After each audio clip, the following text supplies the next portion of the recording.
It's another day and I'm back out in the garden. This is 2 days in a row. I'm doing good. Today I've got 10 different cultivars of vegetables that I want to get in the ground. Also, I have a lid on my wine. No more gnats. Anyway. Since these need to soak in the cups, you can see all those cups with the tags in there. Tags are done. I think that's what helps me get these done faster. If I spend the time inside to prep with tags and pulling the seed packets, knowing exactly what I'm planting. That way there's no analysis paralysis. I've already pre-thought about where most of them are gonna go. We'll see what happens there. While those are soaking, I'm gonna take some time to plant some things that are already sprouted. I've got this holy basil, Tulsi. Look at all those seedlings. So I can separate those out and get those. Oh, that smells. Oh, that just went by my nose. It smells so good. It's like sweet. It's a sweet smell. Anyway, I don't know if I want to plant them in one big block. I think I want to maybe spread them out a little bit. Have a little bit here, a little bit there. And then I have some Genovese basil, like 5 trillion. Also, they got dried out and too close to the grow lights like multiple times. Look how burnt those are. That's burn. That's me. That's me is what that is. So I want to plant a lot of this basil around the tomato towers. And I think I want to transplant some marigolds that are growing in that bed over there from last year that reseeded. I've got a bunch of marigolds that I can dig up and also plant those around the tomatoes. Yeah, so it's about a little after 5 o'clock. So I think I'm gonna go ahead and work on that. And then I'd say around 6, I'll give them an hour, 45 minutes to an hour to soak. Oh, hummingbird. There's a ruby-throated hummingbird at my citrus flowers. Oh. Well, he was right behind the camera. I don't know if you heard the buzz. There's always something in this garden. It's fun. Also, I have some Red Robinson chrysanthemum doing really well. I dumped that whole seed packet in here, and these have been growing since 2019. They're doing really well. But I think I'm gonna mix in some of this too and some of the blank spots around my peppers where I wanted to get some flowers in there. I did pull it up online, and this chrysanthemum kind of makes like a ball shape. It'll be a rounded kind of ball shape with tall spikes of the red and yellow flowers. So it should be really pretty. I'm just gonna put one in each area. Okay, I'm gonna start right here. Dogs are just gonna be loud, I'm so sorry. There. Apologies. Holy basil. Just a little cookie cake of roots. My arch where I had my loofahs last year, that's where I'm gonna start, kind of in this little area right here, just to camouflage the hoses a bit. Oh, that smells so good. This is so densely rooted. I don't even know if I'm getting any roots that actually belong to the stalks. Okay, that root belongs to that. Okay, I am getting roots. You just separate a few. Okay. Well, all right, it's easier than I thought. I was being dramatic.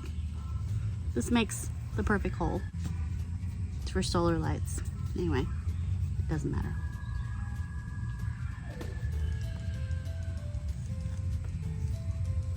Easy peasy. Won't take any time at all.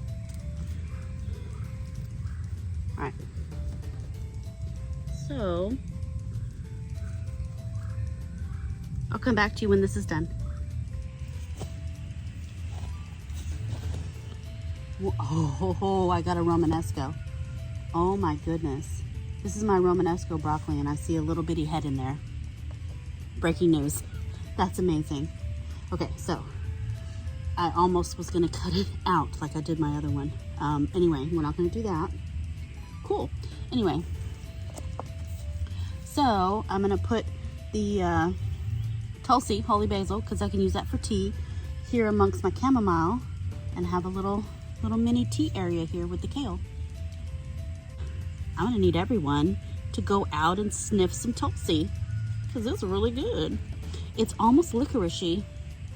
It's sweet. It's like a sweet Not quite a strong anise smell like the fennel, but oh, it's really good. It reminds me of like stevia, if stevia and fennel had a tiny baby. I don't know what that means. I'll come back to you when this is done. So right in the middle of my giant Marconi and my Corno di Toro, I have kind of a circle of nothingness. And I'm gonna put one of these Robinson red chrysanthemums. It's gonna be really pretty. I'm gonna put it, yeah, kind of that spinach. I'm gonna put it right here. Okay. So I think these get fairly large. It's gonna be a nice round mound. So I'm just gonna put one. Chloe, I'm just gonna put one.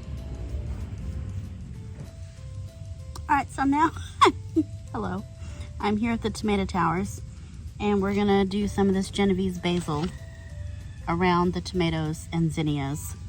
And then after I get a few of these in the ground, I'm not gonna do all of them today, that's just craziness, there's too many. But after we get a few of these basils in the ground, we will go over and dig up some marigolds and put those in here too. It can look really pretty.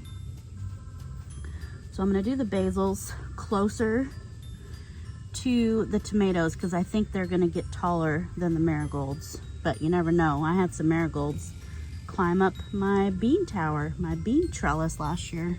That was the weirdest thing. I'd never seen marigolds climb up a trellis before. All the other specimens were low to the ground, and that one near the trellis just decided to climb. I was like, okay, what are you doing? It's matching energy. It's what it was doing. Matching that trellis's energy. These are breaking off very easy with the root attached, which is awesome sauce. Just making holes and burying the stems. I'm not worried about burying it at the level it was in the soil. I'm burying it up a little higher. Not up to the neck necessarily, but I am burying it higher. All right, so what I'm gonna do, I'm gonna finish filling in with a few more basils, and then I'm gonna go grab some marigold. I'm gonna wait until tomorrow to dig up marigolds and put them around the tomato towers because I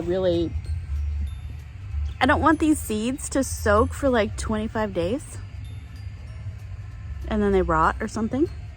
I've already got them in water. I overcommitted today. That is not surprising to anyone who's been following me for any amount of time. I overcommitted on a Wednesday after work. What shall we do today? I've got my janky trellis. We'll just call it the janky trellis because obviously it's janky.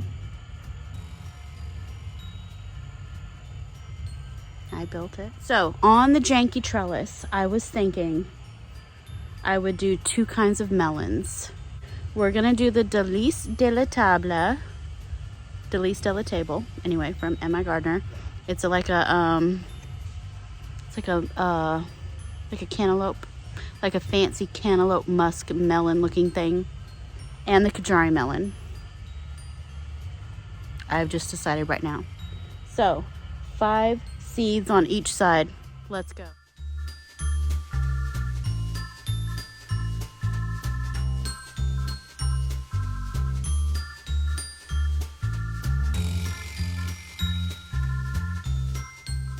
Okay, there's still some daylight, so let's see what else I can do.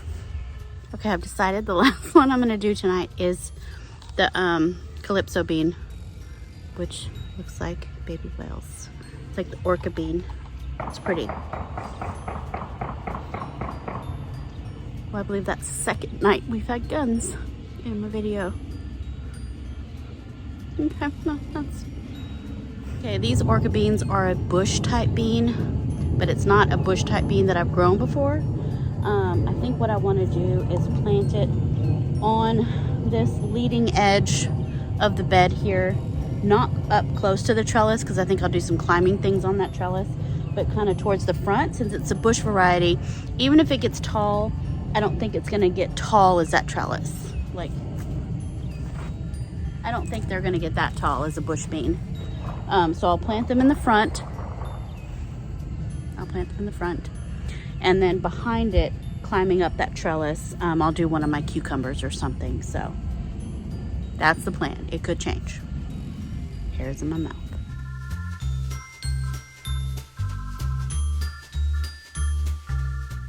All right, so I ran out of time because I was doing other things besides the things that I soaked. So tomorrow, when I get off work, as soon as I get home, the things will still be soaking. I'm gonna leave them in the water. I think 24 hours is fine for any seed. I don't think 24 hours in water will kill anything. I could be wrong. I'm gonna leave everything soaking. When I come out here tomorrow, everything that is soaking will get planted first, and then I will go around and dig up marigolds and plant them out and do basils and all that stuff. So that's the plan.